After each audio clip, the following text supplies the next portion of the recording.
When I told my mother-in-law I was going back to my hometown to give birth, "By all means, go back. I don't want to see your face."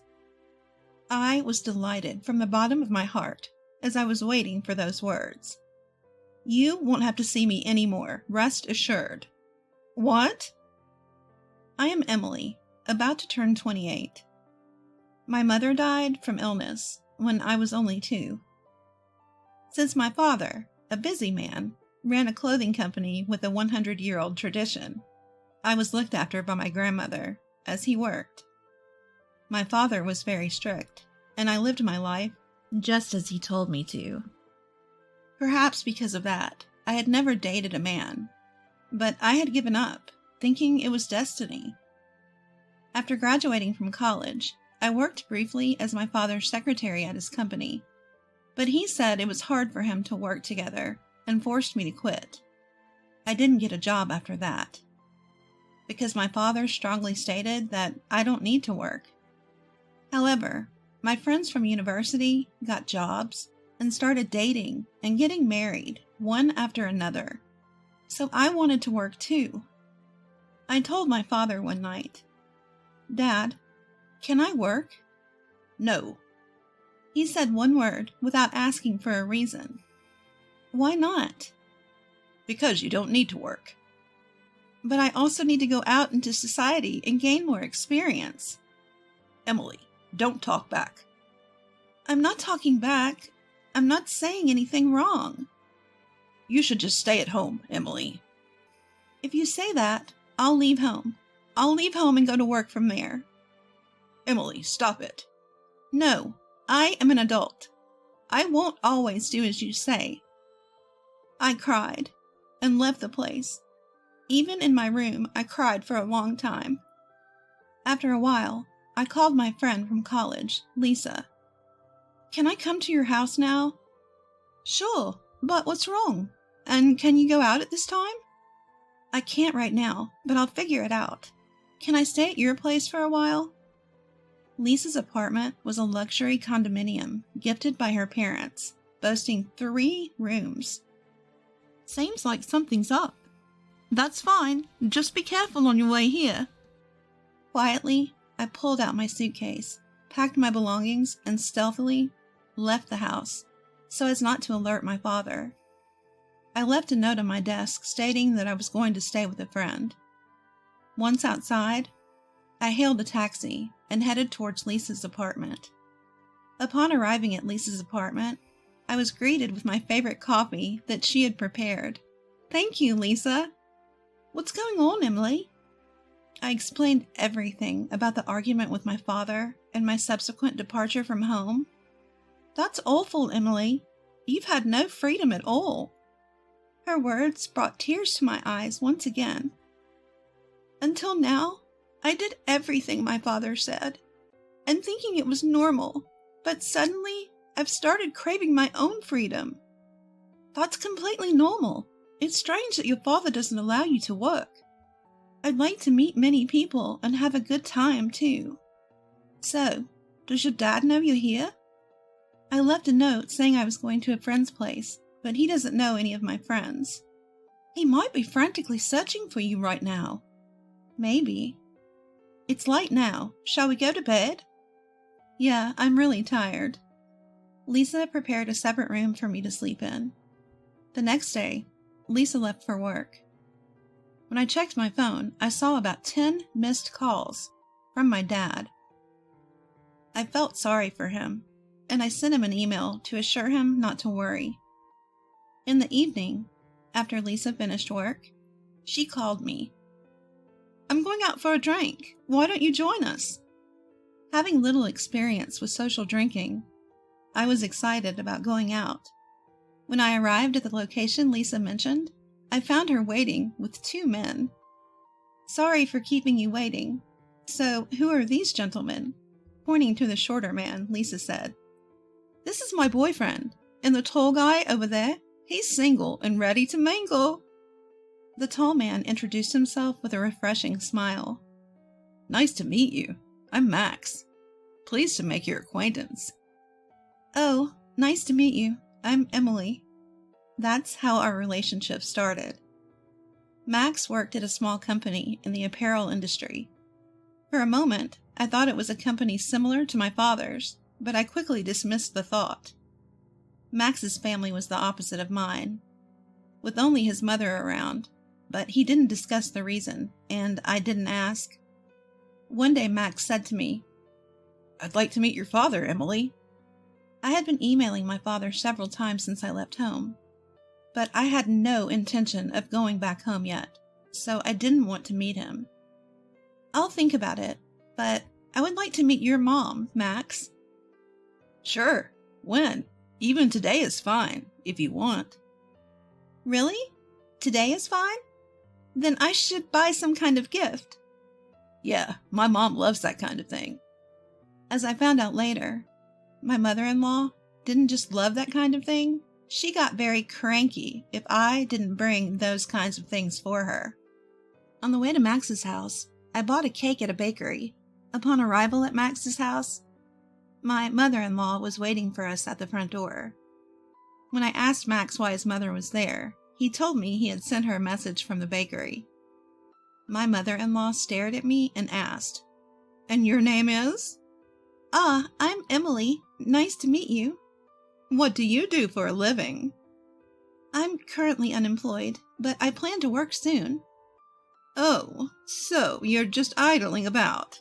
How nice it must be to be a rich young lady." "I'm not rich. That's why I want to work." "You don't need to talk back. What do your parents do?" "My mother passed away when I was young. My father works at a company." Max, who had been watching my conversation with his mother from the side, said, "How long are you two going to talk here? Let's go inside." "Right. By the way, Max, did she bring anything? Surely she didn't come empty-handed." In a rush, I handed my mother-in-law the paper bag containing the cake. This isn't much, but..." Grabbing the bag almost violently from my hand, she peered inside and commented, "I didn't really need anything, but I guess I'll take it." In a few minutes I had spent talking to my mother-in-law. I had grown to despise her. And I felt sorry for anyone who had to call such a person mother-in-law. Entering the living room, my mother-in-law bombarded me with questions, and I gave her only bland answers. Regardless, she continued to interrogate me relentlessly, almost as if I were a criminal suspect. Exhausted by the barrage of one-sided questions, I told Max the moment her line of questioning eased. "Max, I think I should go soon." At that, my mother-in-law's face turned red with anger. "Do you really hate being with me that much? You've been giving me half-hearted replies to my questions this whole time." "Mom, please calm down." "Max, why on earth did you bring such a rude woman here? There must be better women out there." I snapped back at her. "What about me is rude exactly? If there's something I should improve, then tell me so I can work on it." That seemed to incense my mother-in-law even further. "You're quite cheeky, aren't you? All you have to do is answer my questions." "I've been answering everything you've asked."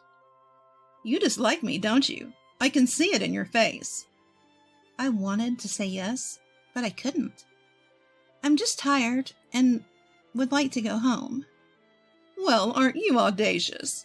I wonder what kind of education your parents gave you. They mustn't have been good parents. I would love to see what they look like." Hearing her badmouth my parents, I was overwhelmed with sadness and began to cry. "Oh dear, now you're crying for sympathy. If you want to go home so badly, then go. It'll be a breath of fresh air. Also, I'm going to feed this cake you brought to my dog, Charlie. But Charlie is quite a pampered pooch, so he might not eat such a cheap cake." Laughing, my mother-in-law pointed at the cake I had bought. "Mom, enough is enough. Max, you really have no eye for women." Max frowned at his mother's comment and retorted, "Why are you always so argumentative? Can't you act more mature for once?" Max shot back, causing his mother to lose her energy instantly. All I want is a good wife for you, Max. I get that, but I'm an adult too, you know. I'm not a kid anymore, so I can handle my own stuff. Hearing Max's words, his mother's eyes filled with tears, and she left the room. With a teary face, I decided to leave too, but Max followed me and apologized. Emily, I'm sorry for all the harsh words my mom said. She must be jealous, thinking that she's losing me to you. I'll talk to her about this, okay? Please don't let this discourage you from coming again. I'm really hurt by what your mother said about my parents. Max, I don't want to see your mother again. The moment I said that, a wave of sadness overwhelmed me, and I burst into tears, throwing myself into Max's arms. Max held me close and after a while suggested, "How about we go somewhere now?" Barely nodding, I left the house with Max. Since Max didn't have a car, we took the train and got off at a station by the beach. We sat on a bench on the sandy beach, staring at the sea for a long time. 2 months passed since then. I found out that I was pregnant. When I consulted Max about it, he proposed. "Let's get married. We don't have to have a ceremony, but we'll make it official. We can live at my house, okay? I don't make much money at my job, so I can't afford to rent an apartment. I'll make sure to talk to my mom about not saying unnecessary things to you, Emily." Living with his mother wasn't ideal for me, but there was no other place to live. Okay, I'll try my best to get along with your mother. Thus, I ended up living with my mother-in-law. Because I was getting married, I went back home to tell my father about it. He looked delighted when he saw me. "It's good to see you looking well. I know we've been in touch, but it's been a while since I last saw you." "I'm sorry, Dad. I have something important to tell you." My father's expression changed immediately. I told him about my encounter with Max, my pregnancy, and our plan to get married. My father listened silently. When I finished, he simply said, "Well, congratulations. Can't wait to meet my grandchild." His smile looked forced. "Dad, thank you. I'm sorry for bringing such sorrow as a daughter," I said as tears flowed down my face. My dad was also crying. I expected him to be angry, but his gentle words hurt me even more. I ended up moving into my mother-in-law's house. Lisa, who had been taking care of me ever since I left my home, said to me, "You better show me your cute baby's face soon." "Yeah, of course, and you should get married soon, too." "I want to get married soon, too, but he just won't make up his mind. But I think it'll work out somehow." "Let's go out for dinner together again." I planned to move on Sunday, but my mother-in-law said it was a bad luck day, so I changed it to Saturday. The move was completed safely on Saturday morning. While the movers were carrying my belongings, my mother-in-law just stood there, watching them. She was repeatedly told by the movers to step back, because it was dangerous, but she wouldn't move. When the move was over, my mother-in-law called me over and said, "You didn't give them what they're supposed to get, right?" I didn't understand. "Huh?" It seemed she misunderstood me, pretending not to know, and she went away and handed something to the leaders of the movers. Seeing that, I understood what she was saying, but when she came back to me, she said, "Emily, dear, it seemed like you didn't want to part with your money, so I gave it for you. Of course you'll pay me back later." She then told me an absurd amount of money. It was way beyond what was generally considered reasonable, so I said, "You gave them that much?" "Oh dear, was that bad?" "It's not bad, but I think the amount was a little too much." "It's the thought that counts in these situations. If you skimp, you'll be cursed." "I'm not saying I'm skimping." I didn't say anything more because I knew it would lead to another argument. My mother-in-law had this face saying, "I'm right no matter what you say." That's when Max showed up and said to my mother-in-law, "Mom, what's up? What did you say to Emily?" "Just nothing." My mother-in-law replied succinctly, then walked off. "You okay? I told her not to mess with you, you know." "Thanks." Deciding not to mention to Max that I almost had another argument with my mother-in-law. I knew if I did, he might mention it to her, causing her to grow even more hostile towards me. After moving in, my mother-in-law barely spoke to me, obviously avoiding me. There were even weeks when she wouldn't utter a word to me, and those days were bliss. One day, Max brought home some work documents in an envelope. It was marked with a company name, Star Textiles, Inc., and that made me gasp. That was a name I had heard many times during my time working for my dad's company. They were one of our subcontractors. I asked Max, "Is this your company's envelope?" "Yeah, why?" "I was just wondering. I just realized that I didn't know much about your company." I didn't tell him that his company was a subcontractor to my father's. For some reason, I felt it was better not to say anything.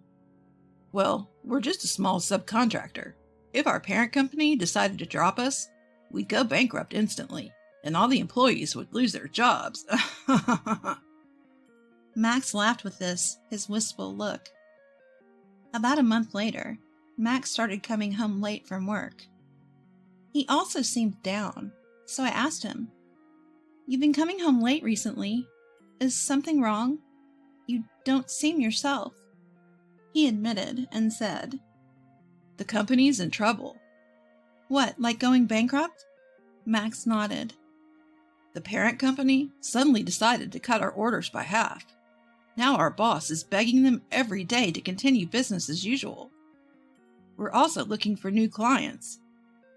But if neither of those things work out, we're going bankrupt."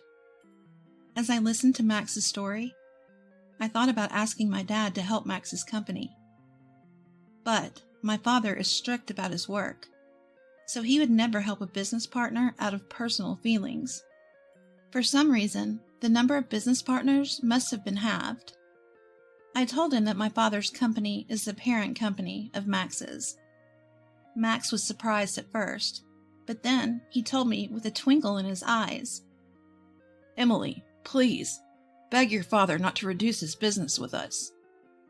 "I'm sorry, Max. My father is strict in business. He would never make such a decision based on personal matters." "Could you at least try, Emily?" "It won't help." As I said this, Max got down on his knees before me. "Please, I beg you." "Stop it, Max. Don't do this."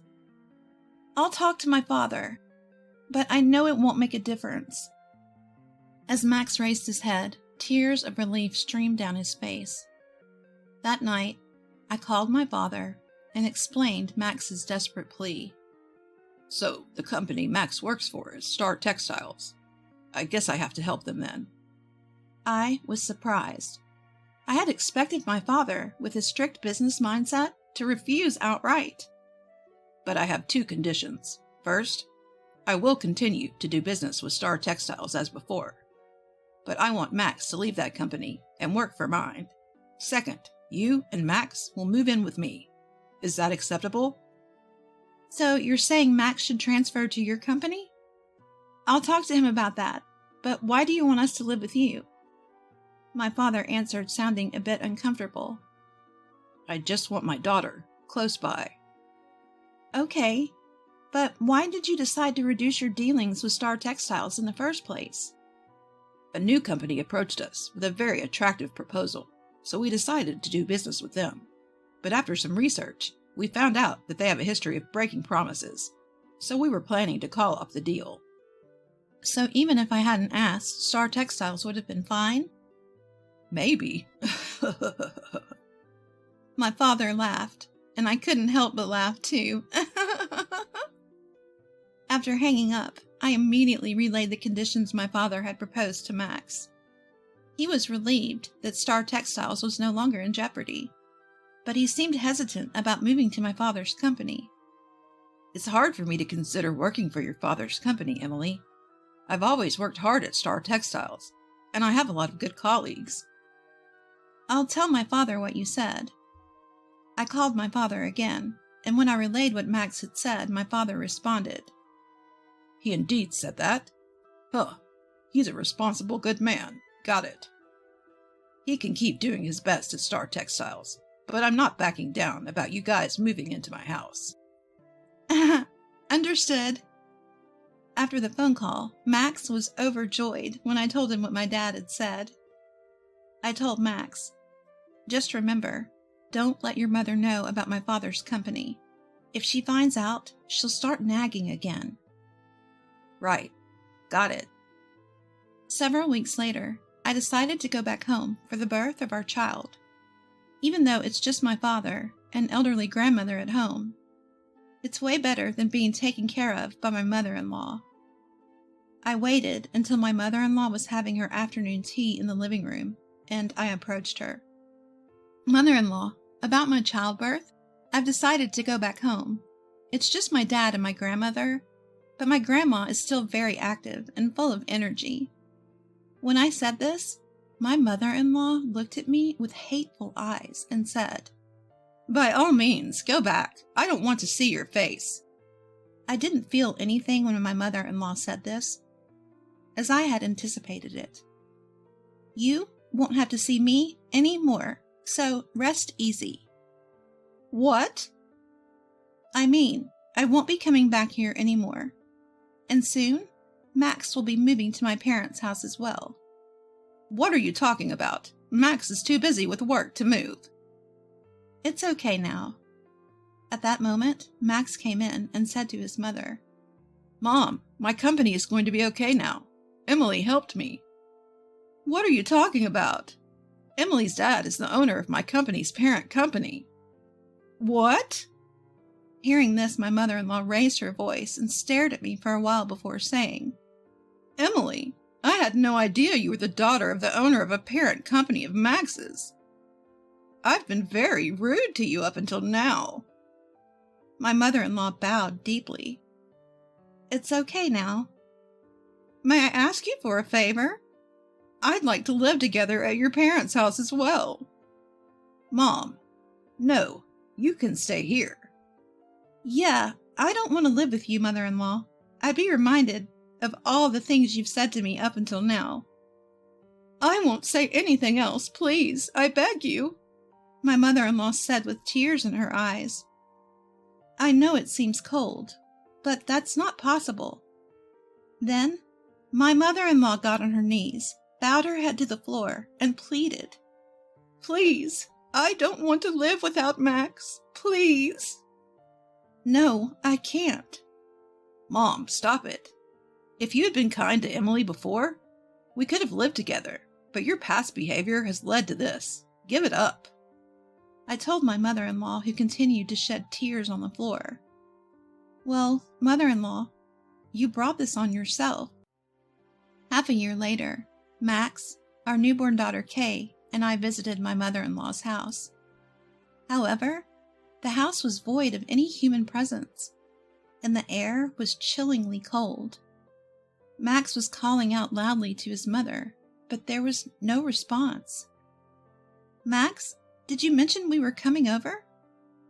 No, I thought it'd be a surprise. I wonder where she is.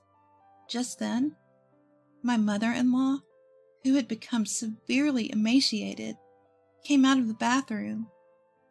Even upon seeing us, she did not change her expression. The kitchen was piled high with remnants of instant noodles, and dirty dishes were left stacked. Mom, are you okay? My mother-in-law glanced at Max, but said nothing. Mother-in-law, we brought your favorite cake. As I held out the cake, my mother-in-law rushed towards me, snatched the cake, and began devouring it immediately. I repeated what I had said before. Well, mother-in-law, you brought this on yourself.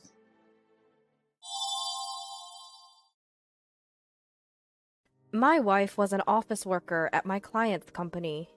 At the time, being young, I was drawn to her quiet demeanor. I approached her fervently, and we started dating. 2 years later, I went to her parents' home to seek their approval for our marriage. There, her father unexpectedly suggested that we live with them. Originally from a rural island, I moved to the city for college and fell in love with a small town during my studies. After graduation, I obtained a professional license and started my own practice in the town. Believing that it's essential to be part of the community, I actively participated in the local homeowners association, night paroles, local festivals, and other events. This helped me build a network of trust and, as a result, secure a steady income. It was only because my earning had become stable that I could muster the courage to marry my wife. Therefore, even though my in-laws' place is only an hour and a half away by train, I couldn't leave here, where I was working. Despite explaining this multiple times, my father-in-law persistently pushed us to move in with them. Being a former civil servant, he started saying that he could use his connections to help me find a job. Although I appreciated the offer, I wanted to prioritize taking care of my current clients. I insisted on this for several hours.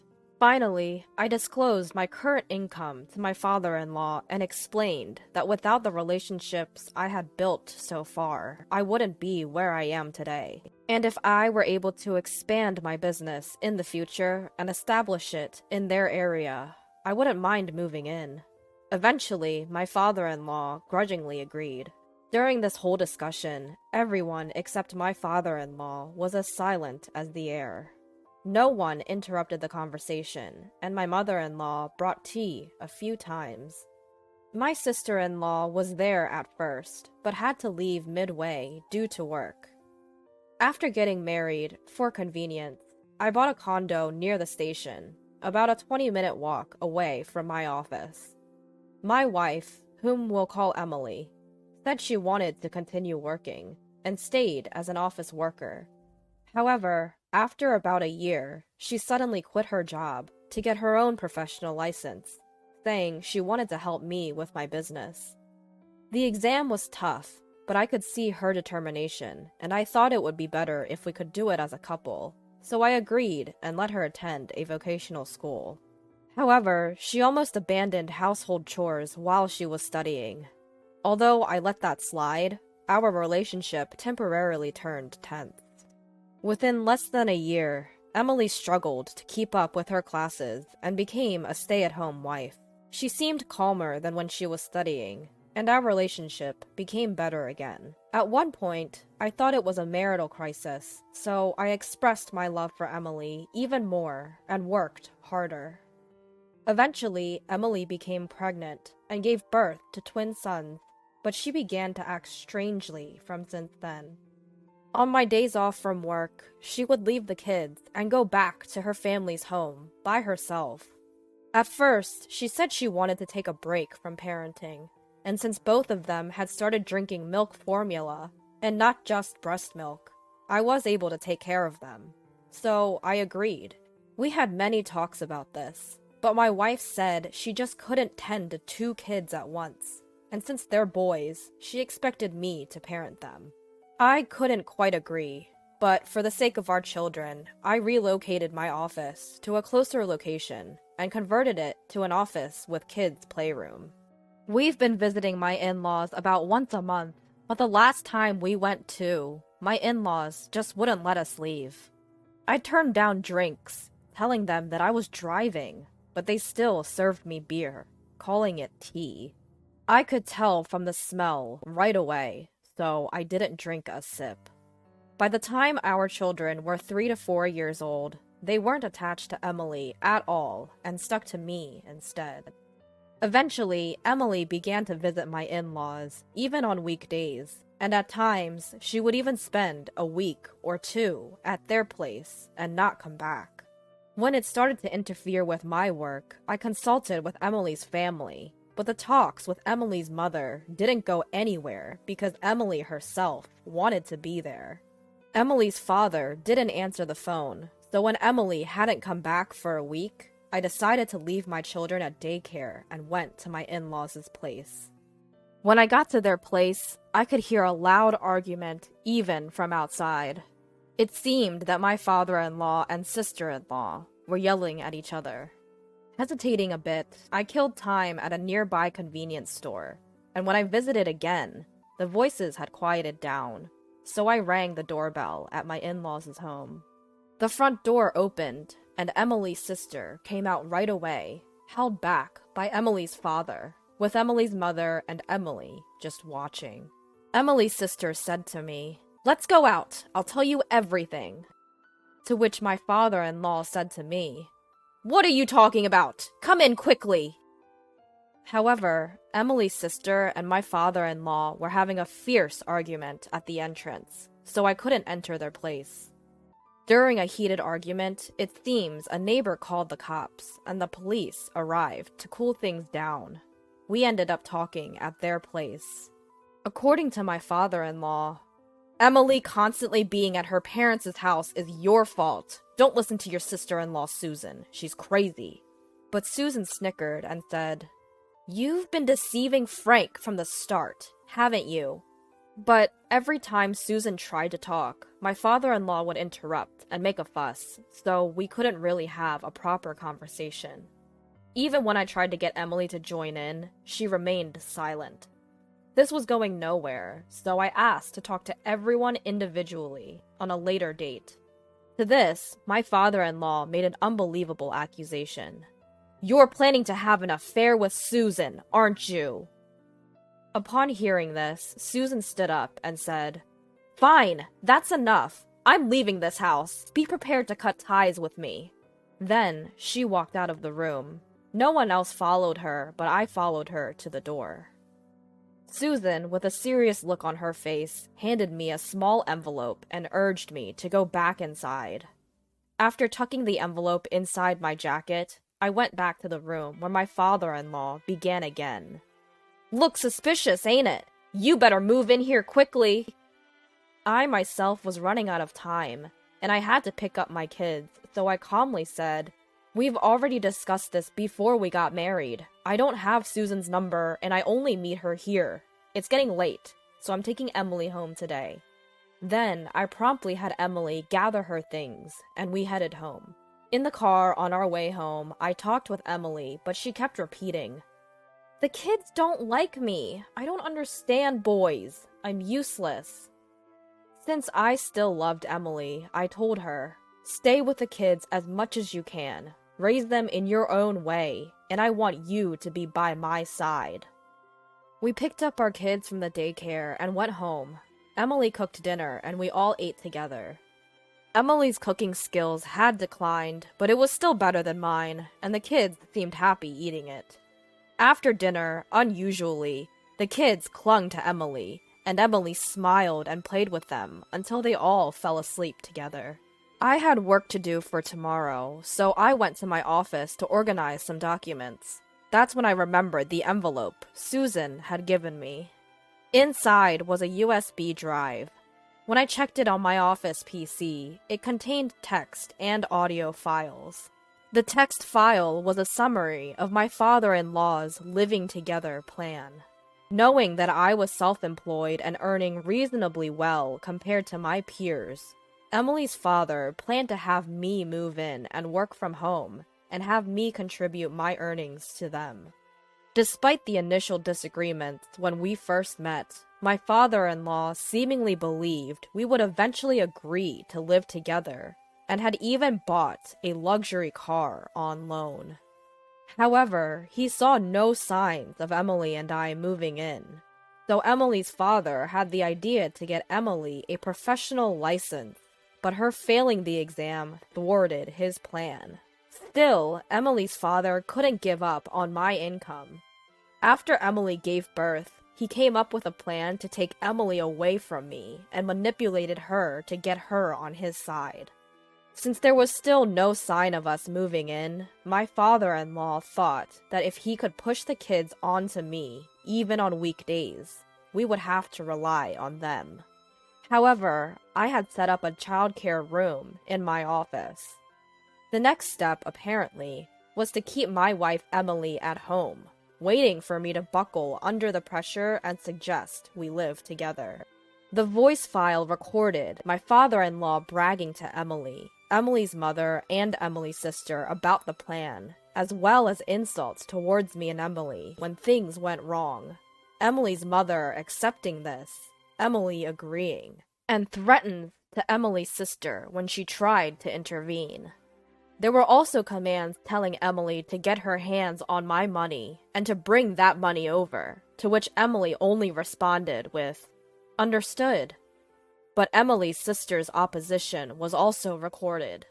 Lastly, there was a separate message from Emily's sister, and there was something shocking written there.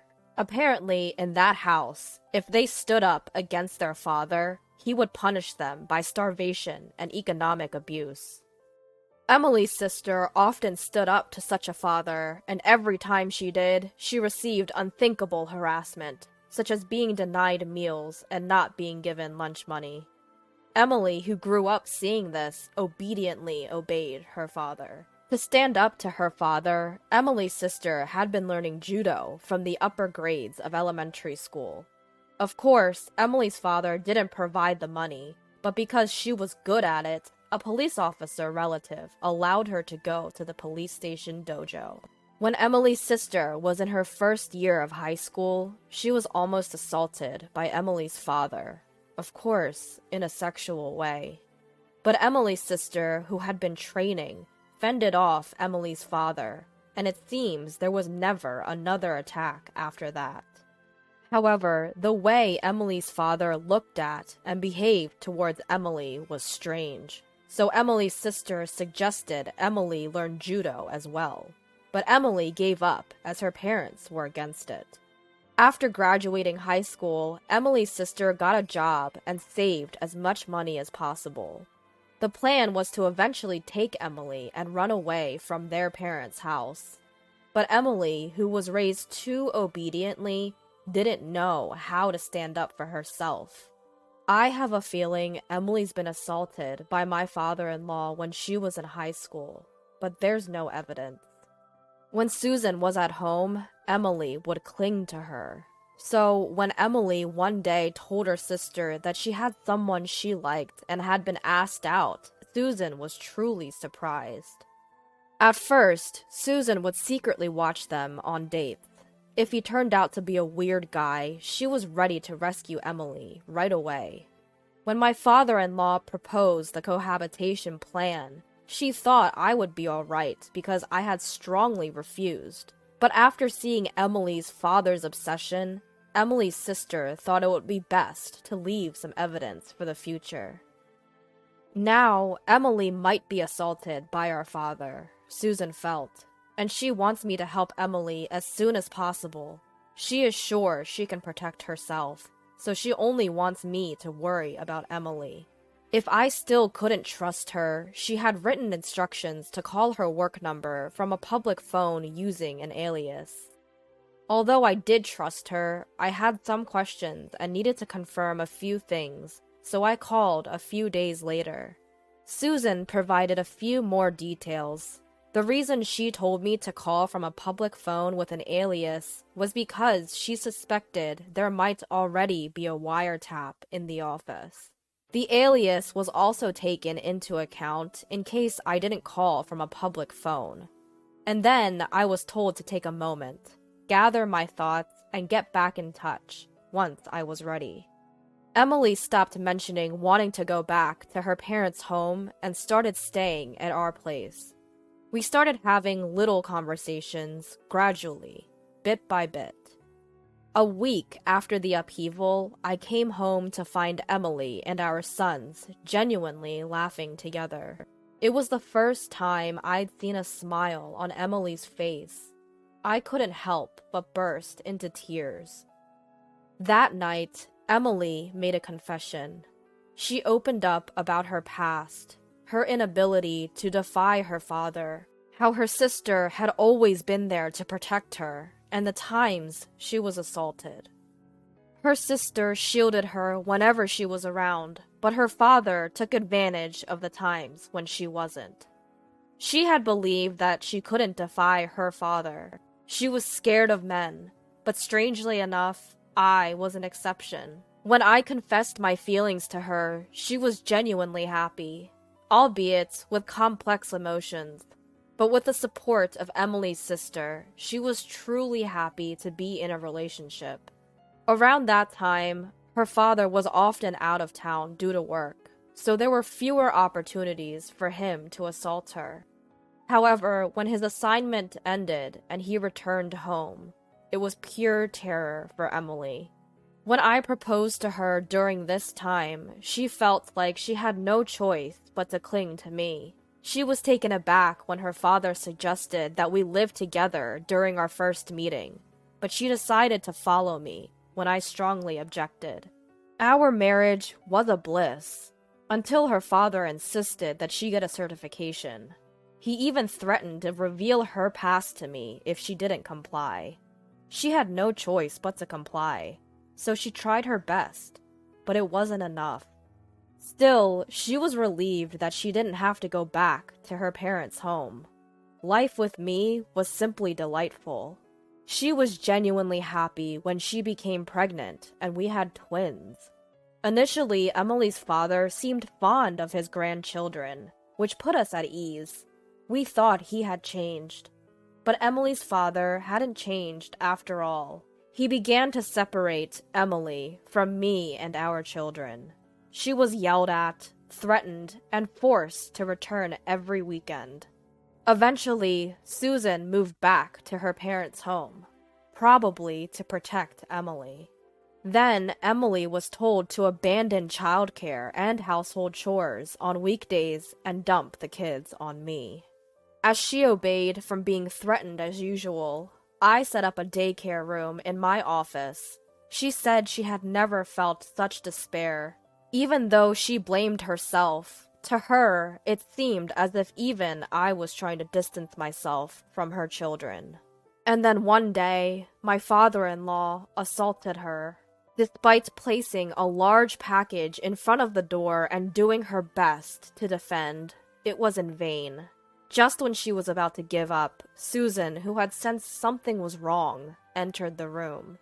From then on, my wife had Susan stay in the same room, and she somehow managed to protect herself. The day I went to the scene of a quarrel between my father-in-law and Susan, it seemed her sister was urging her father to release Emily already. Of course, her father got angry, and a fight ensued. And then I showed up. When we got home that day, she was overwhelmed with my accepting kindness, and at the same time sensed that I had heard something from Susan. She was grateful to be accepted for who she is, and for our sons who always enjoyed the meals she cooked. Many times, she found herself crying in secret. She sincerely wished to always stay here. We spent all night talking and crying together.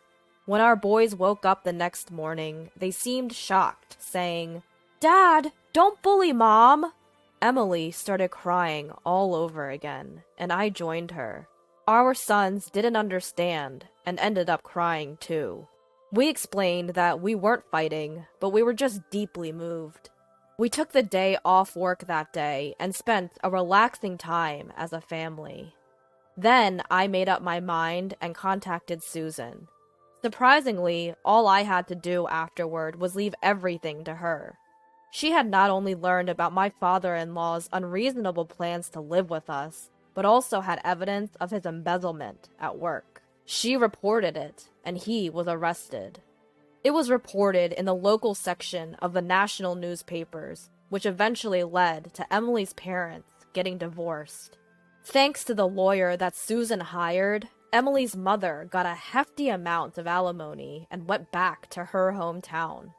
Emily's father did not go to prison, but lost everything.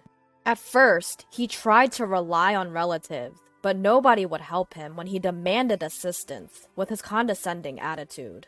As a result, he seems to have retreated to some rural area. After that, Emily, the kids, and I lived peacefully. I think we were a very close-knit family. but unfortunately, our happiness only lasted a few years. Emily passed away in an accident. I was devastated for a while, but with the support of those around me, I managed to pull myself together after about a year. During that time, I caused some inconvenience to my business partners, but I somehow worked my way back, and now I'm doing very well, even employing a few people. One of them is a son of one of my business partners who persuaded other partners to help me out because I was struggling, and he kept my business connections intact. I was truly helped by those around me. Another one is Susan, Emily's sister.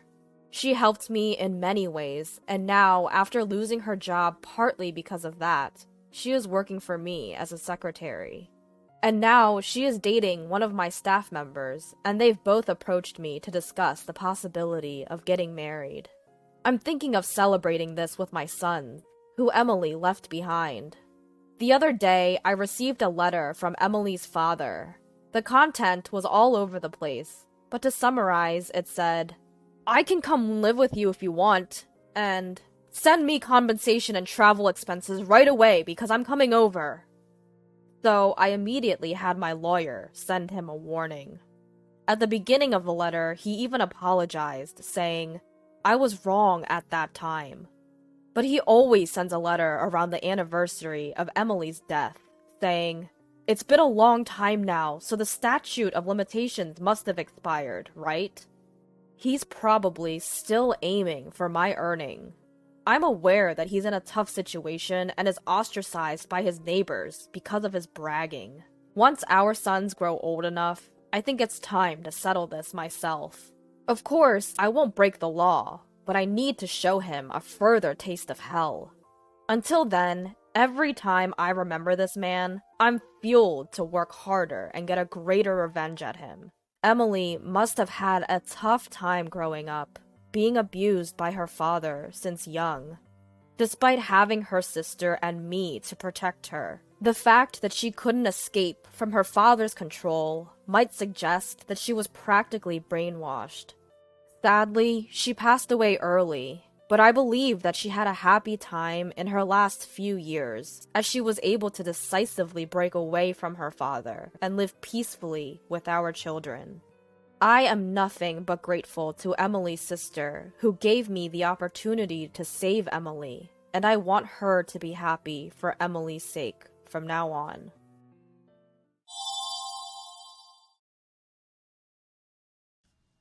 So what's it like to go on a trip abroad with my husband's money? My sister-in-law, Betty, arrogantly declared. I wonder how it feels to live not just off your parents, but also off your brother. I retorted, feeling a surge of anger at her audacity. Well, you're one to talk. You're a stay-at-home wife, and yet you hire a maid and don't do any housework at all. That's enough. Both of you, stop it. My father stepped in between Betty and me as our argument threatened to escalate. With a calm look on his face, he pacified me and looked up at Betty. Seems like you can't enjoy your trip with us both here. We'll head back home. Sorry for disturbing. My name is Lisa. I'm nearing my 40s and work while living with my father. My mother passed away due to illness 10 years ago, and my younger brother Jake, who is 5 years younger, has already married and left home. I live modestly with my father in our spacious house. It's not that I can't afford to live alone. I choose to live with my father because I'm worried about him. After losing my mother, he started having frequent health issues and was forced to quit his job as he neared retirement. His condition worsened to the point where he wouldn't eat for days unless reminded, and would be bedridden for almost 2 weeks if he fell ill. I couldn't leave my father alone in such a state. At that time, my brother Jake was already working as a lawyer and had a fiancé. Jake and his wife were planning to build a new home near our house, so it was inevitable that I would stay with my father. Jake is exceptionally gifted compared to me. I never thought that the woman he chose as his wife would turn out to be so unreasonable. Jake's wife, Betty, quit her job immediately after their marriage and became a housewife. She leaves all household chores to a hired butler, and her daily routine seems to revolve around luxury lunches and shopping at high-end stores. Jake is busy with work. Perhaps he doesn't have much time to spend with Betty, but her extravagant lifestyle is shocking. Living close to Jake and Betty's house, I couldn't help but hear about Betty's carefree life. What made it more intolerable were her remarks when she visited our house. "When are you planning to leave this house, Lisa? Aren't you embarrassed to live at home at your age?" Betty would mock me like this quite often. I swallowed the words. I don't want to hear that from a housewife who doesn't do housework and just enjoys herself, and responded with a vague smile. I've gotten to the point where I wish she wouldn't come to our house at all, but my father shows sympathy towards Betty, saying, "Jake might be too busy, and she could be lonely. He doesn't drive her away. Rather, he often invites her to have dinner with us." I wish Jake and my father would show some understanding of the emotional toll this is taking on me. But when I see my father, who is unbothered by Betty's audacious attitude, smiling while eating with her, I can't help but think that as long as he's happy, that's all that matters. Why on earth did Jake marry such a woman? I often wonder, but I suppose there are qualities in Betty that only Jake can appreciate. I purposely ignore Betty's rude remarks and continue eating in silence. That day, as usual, my father invited Betty to have dinner. Jake has been swamped with work lately, and Betty usually helps herself to food left by the housekeeper. My father, perhaps feeling pity for Betty, decided to buy some expensive ingredients and proposed that the three of us have a nice meal together.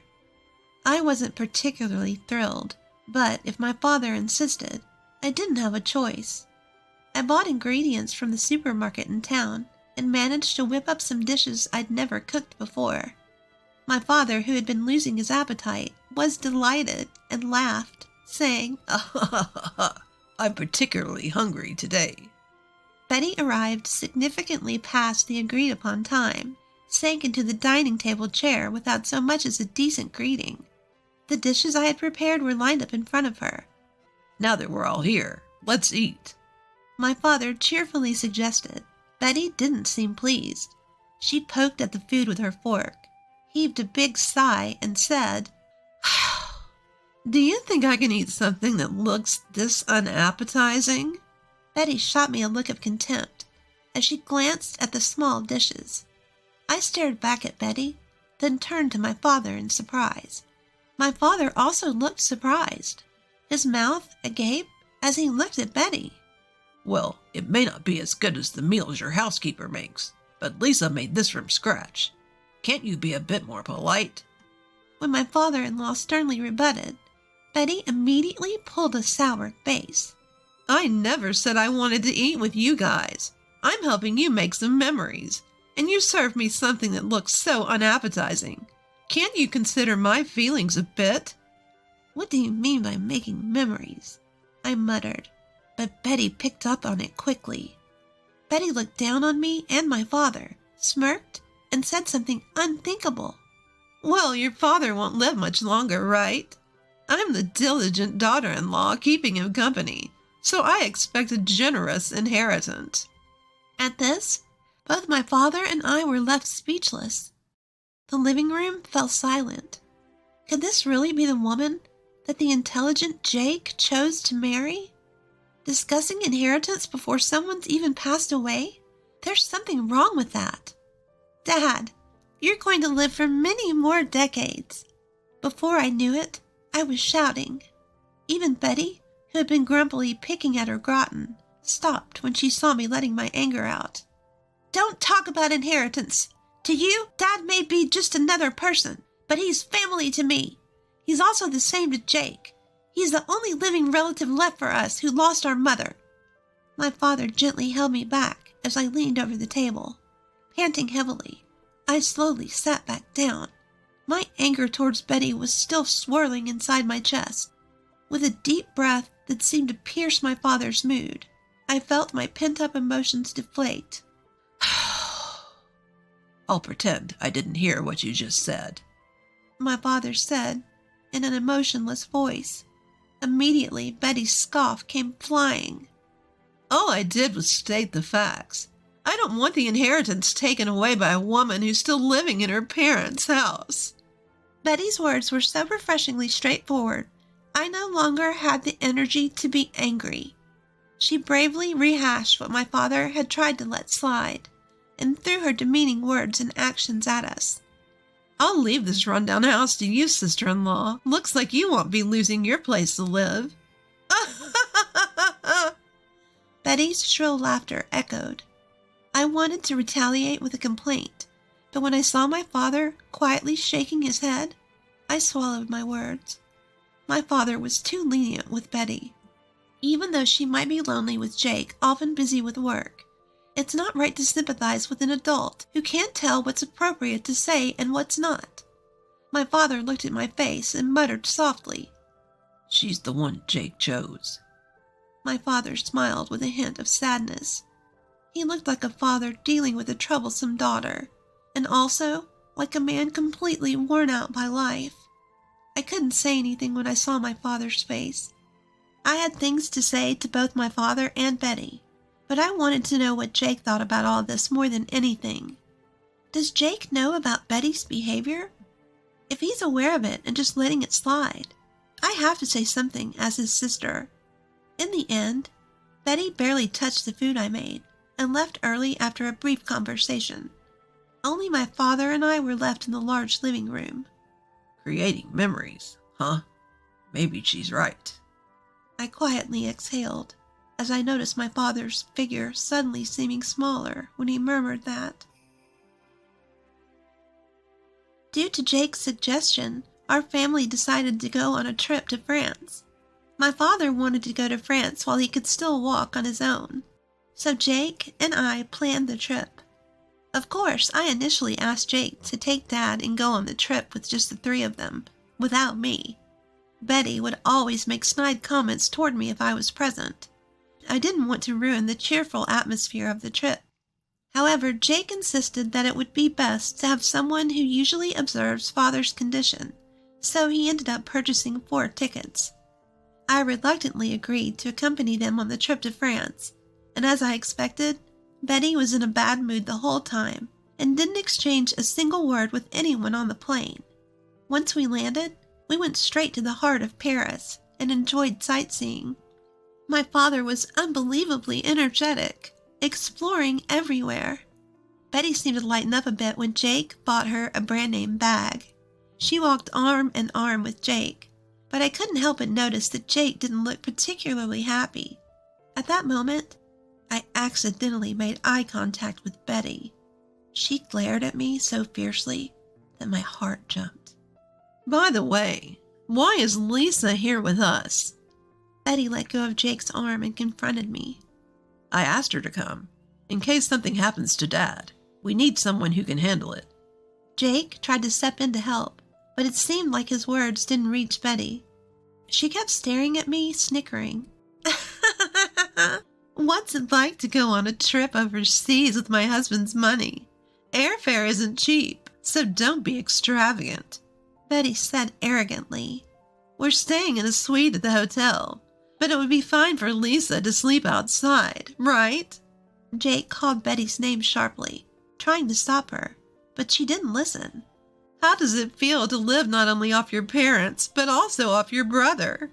I felt the blood rush to my head at that comment. Betty, you're the one living off Jake. Even though you're a housewife, you hired a housemaid and don't do any housework. "Enough. Both of you, stop it." My father intervened just as Betty and I were about to get into a quarrel. With a serene expression, Dad calmed me down, glancing at Betty. "It seems our presence is spoiling your trip. We'll go home. Sorry for disturbing you. Lisa, could you check the bus schedule to the airport?" Without anger or distress, he calmly made his declaration. A smile spread across Betty's face, while a look of panic raced across Jake's. "Wait a minute. What should we do when you guys are gone?" Jake had a sudden realization and tried desperately to keep us from leaving.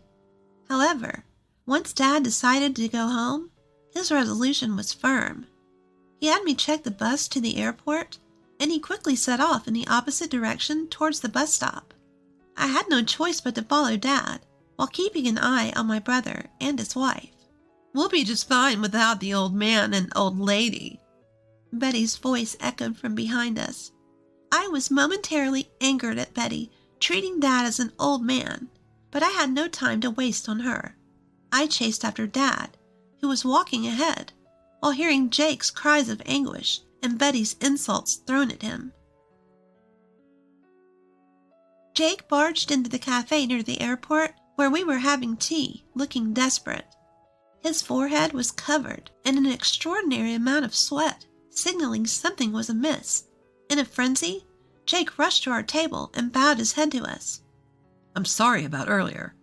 I'll apologize properly later, but for now, I need help with Betty. Jake bowed deeply, pleading with Dad. Dad and I looked at each other in surprise. What happened to Betty? When I asked in place of Dad, Jake began to explain with renewed energy what happened after we left. After we boarded the bus to the airport, Jake and Betty took a taxi to the hotel. The problem occurred after they got in the taxi. The English that worked at the tourist spots didn't seem to work with the taxi driver. Neither of them spoke French, and they couldn't understand what the driver was saying. The driver was asking them something, but they responded without really understanding. As a result, Jake said that when he paid the money and got off, the driver drove away with Betty still inside. I can't get through to Betty on the phone. She might have been mugged or something after she was dropped off, Jake said, his face turning pale, probably figuring it would be faster to rely on us rather than trying to cope on his own and winding up out of his depth.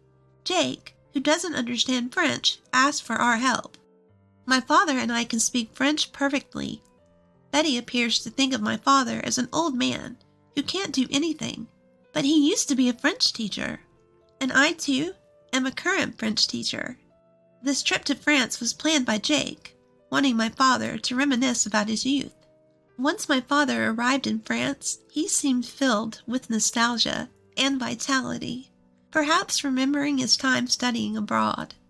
Since I too had studied abroad in France during my student days, after parting ways with my brother and his wife, we slowly talked about our time studying here. My father listened to the stories with a serious expression and eventually gave a slow nod. Let's return to the city center. I bet the taxi that dropped you guys off is waiting for its next fare there. With my father's command, we quickly got ready and set off on a journey to find Betty, who had been left somewhere. My father and I split up to look for the taxi that had dropped off my brother and his wife after returning to the city center. Most taxi drivers speak French without resorting to English. Before me, my father found the taxi that had taken them and quickly arrived at the location where Betty was said to have been dropped off. Fortunately, Betty was there, exactly where she had been dropped off, unhurt, slumped over. It was good that she was uninjured, but as soon as she arrived, she seemed to have been pickpocketed, and all her bags and valuables were gone, leaving her sitting there penniless. When Betty saw Jake's face, tears welled up in her eyes, but she quickly scowled when she saw us. What are they doing here? Betty, who was plainly grumpy, asked Jake, and he sighed heavily. If it weren't for the two of them, you'd have been left here penniless forever, you know. Show some gratitude. Betty's eyes rounded in doubt. What do you mean? Without them, our trip would have been a disaster. You and I, we can't speak French. That's why we ended up like this. But these two are different. Both are French teachers, far better than me. Betty looked uncomfortable, her gaze flitting over to us. A bad thought sprouted in me, and I dropped the quiet words to Betty. If we hadn't found you, you might have been sleeping rough here. Betty bit her lip in frustration. And also, the expenses for the trip were split equally between Jake and me. How's that? An overseas trip fully enjoyed on the money of an old lady living at her parents'? At this, Betty's shoulders began to shake. It's your father's money anyway, isn't it? To Betty's counter-argument, my father gently shook his head. I didn't do anything. Lisa and Jake, they're doing well on their own. They're my pride and joy. Just when I thought Betty was glaring at me intently, she fell silent without saying a word. Even though she had been helped, she didn't utter a single word of thanks. I had a mountain of things I wanted to say to her, but my father whispering, "Take it easy," made me hold back and keep my mouth shut. For Betty, this must have been an incredibly humiliating event. She must not have expected to be saved by the one she had been looking down upon. Even Jake seemed fed up with Betty's stubborn antagonism towards us, his face showing clear signs of frustration. Well, now that the issue has been resolved, shall we resume sightseeing? Let's go to a restaurant I used to frequent when I was studying here. My father suggested cheerfully. At my father's bright words, the family was once again united. We ignored the depressed Betty and thoroughly enjoyed our trip in France. Upon our return to the States, Jake was constantly apologizing to us, and he surprisingly and abruptly divorced Betty. Shocked, I asked him why they had married in the first place. Apparently, Jake had married Betty because she claimed to be pregnant and insisted he take responsibility. After they married, it turned out that her claim of being pregnant was a lie. However, Jake said he couldn't easily file for divorce due to concerns about his public image. However, his patience with Betty, who looked down on my father and me, had run its course, leading him to decide on the divorce. After the divorce, Betty was kicked out of their new home and couldn't continue her life as a housewife anymore. Of course, there was no maid to take care of the housework for her. What's more, due to a pickpocket incident during our trip to France, Betty ended up losing half her assets. She must be working hard, breaking a sweat by now. My father, remembering his younger days during our trip to France, became noticeably more cheerful and lively. I quit my long-term teaching job at school and am now busy running a French language school at home after some renovations. I'm hoping that my father will also teach French in our school someday. Our dreams as a family continue to expand.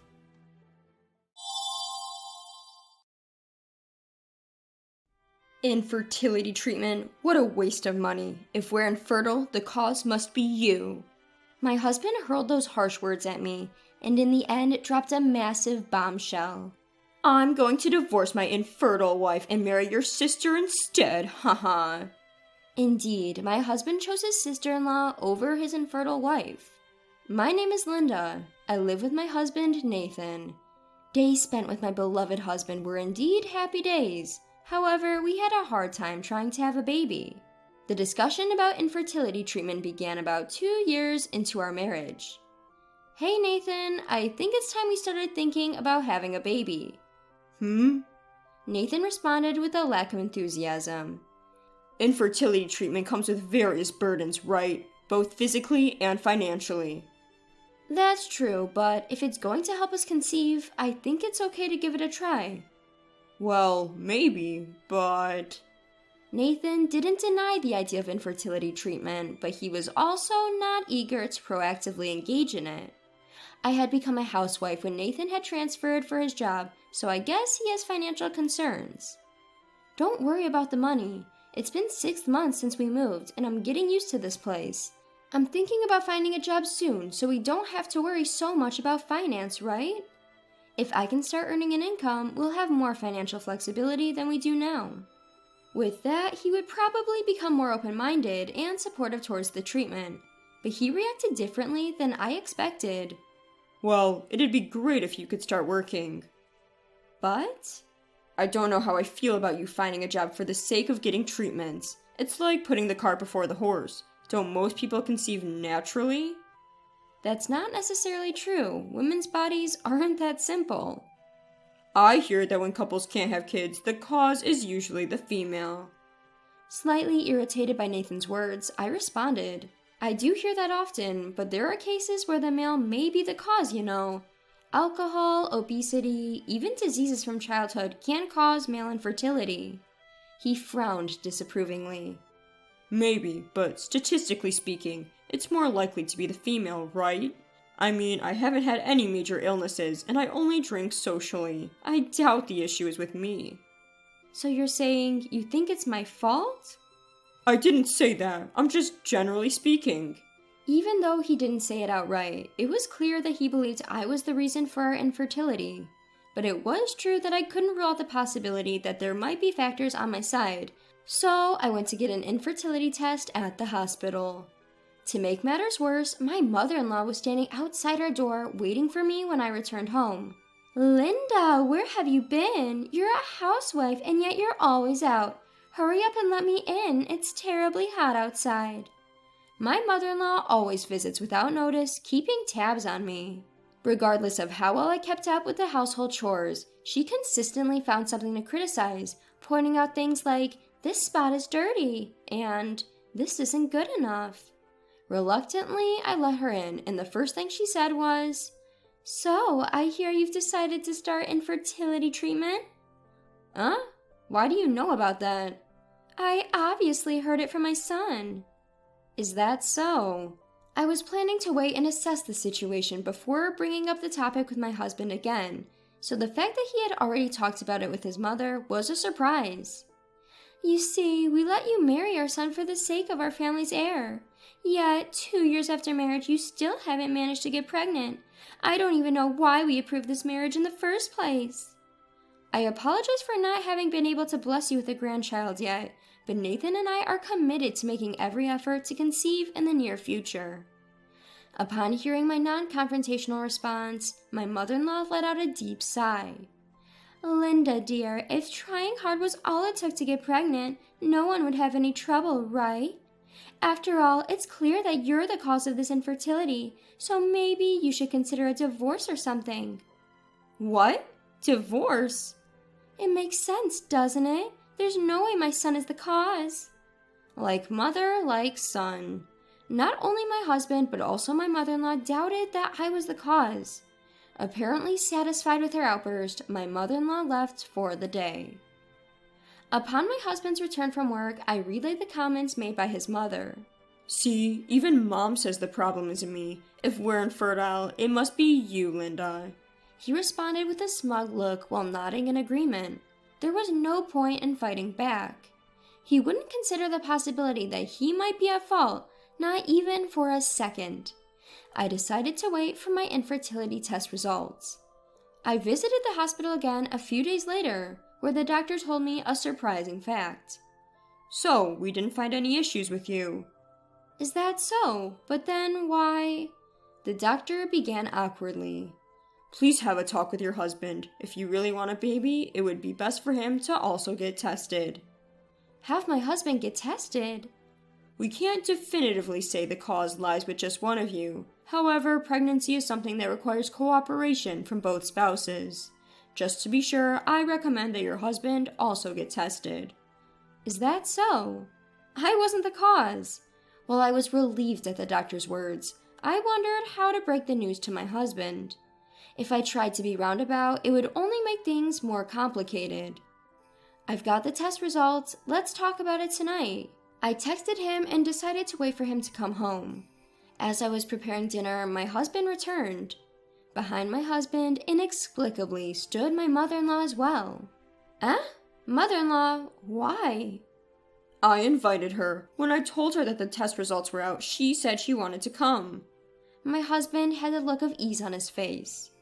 They appear completely oblivious to the possibility that he might be the cause. "Linda, hurry up and tell us the results. Although I can already guess without asking, haha." To my smirking mother-in-law, I responded clearly. There were no issues with me. The doctor suggested Nathan also get tested. "Huh? Why me?" Faced with the unexpected turn of events, my husband was obviously dissatisfied. "What do you mean, why? Pregnancy is something a couple has to work on together, isn't it? I had no issues, so now it's your turn to get checked." "What's that supposed to mean? Are you saying the problem is with me?"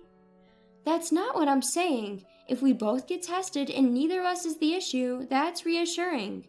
If by any chance you are the issue, then we just have to get the proper treatment." As I tried to appease my angry husband, my mother-in-law interrupted. Stop this nonsense. Nathan has always been healthy. There have never been any issues with him. It's impossible for him to be the cause.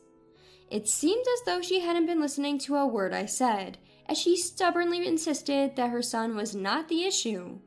To convince them both, I showed them the medical report I received from the doctor. Look, I got this today. It clearly shows that they didn't find anything. Yet, both Nathan and my mother-in-law casually glanced over the report, showing little interest in actually reading it thoroughly. Clearly, they were reluctant to accept the reality. Nathan finally blurted out an outrageous statement. Women are the ones who get pregnant, so the problem must be with you. Wait a second, I just showed you the test results. His mother once again interjected, shrugging her shoulders in disbelief. This must be a fake report anyway, right? Going to such extremes just to avoid a divorce. You're truly a frightening woman. What? Why would I do such a thing? Stop saying ridiculous things. Ignoring my protest, the two continued their conversation. Hey Nathan, wouldn't a younger woman be better?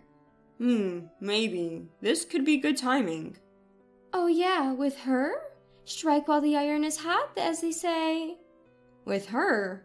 What were these people talking about? A few minutes later, an unbelievable fact slipped out of Nathan's mouth. Well, actually, I've impregnated your sister. What? We recently found out she's pregnant. If I were infertile, she wouldn't be pregnant, right?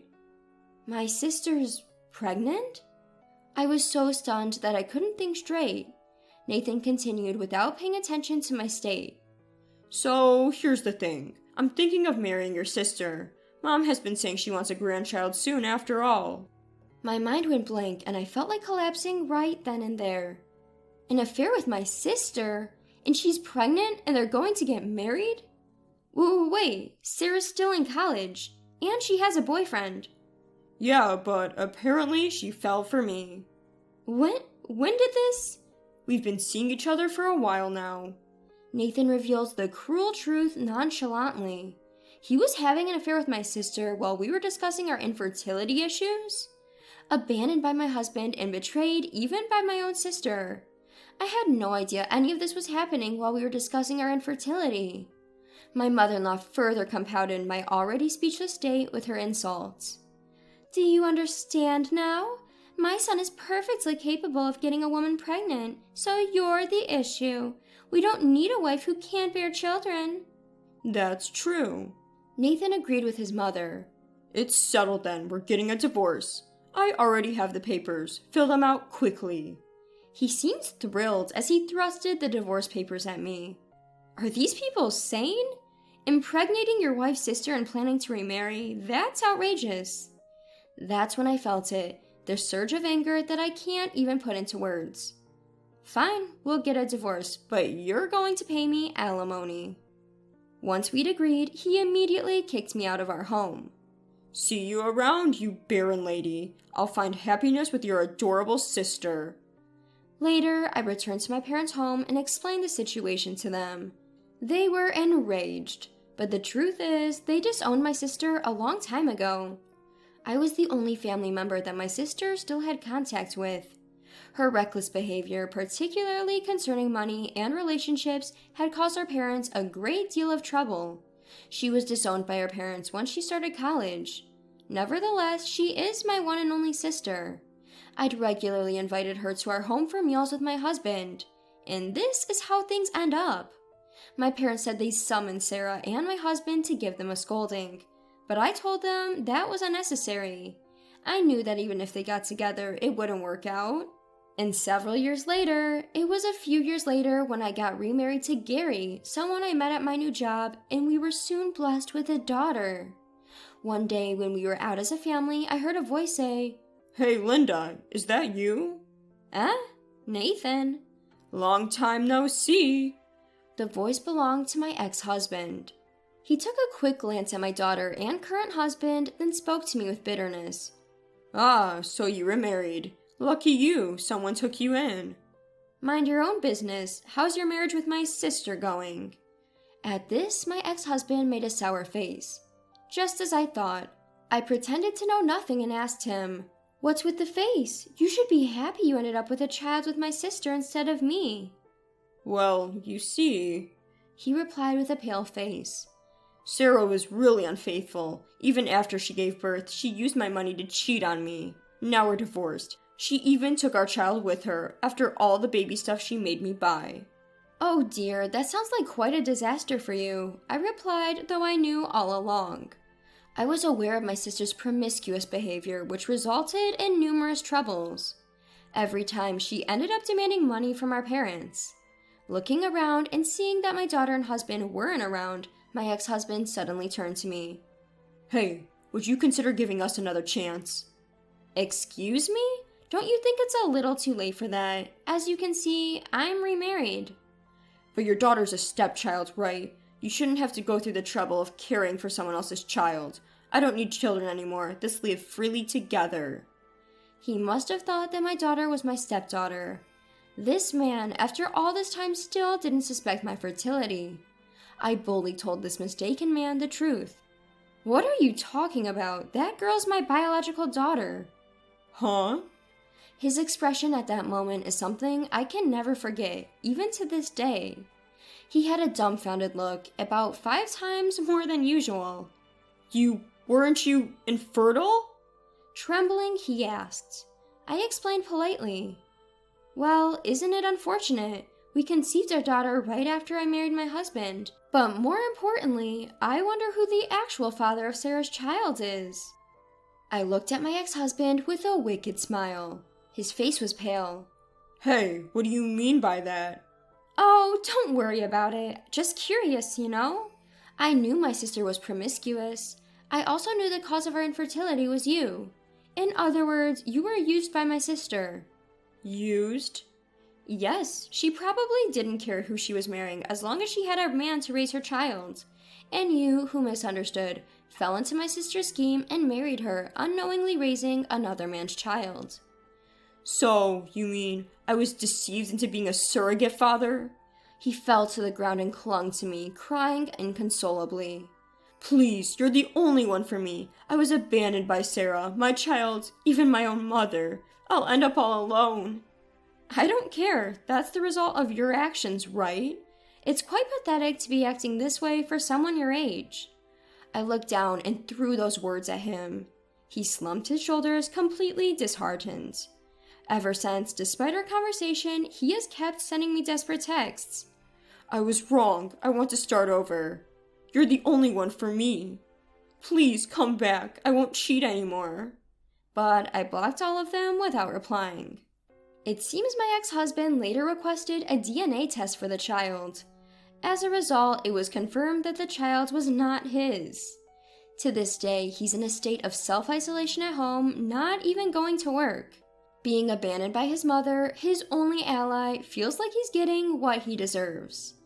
I, of course, haven't seen my ex-husband since that day. I have a family that is incomparably more precious. I couldn't care less about that man. I want to continue to prioritize my husband, who chose me, and our daughter, who came into our lives, focusing on them as we cherish each day.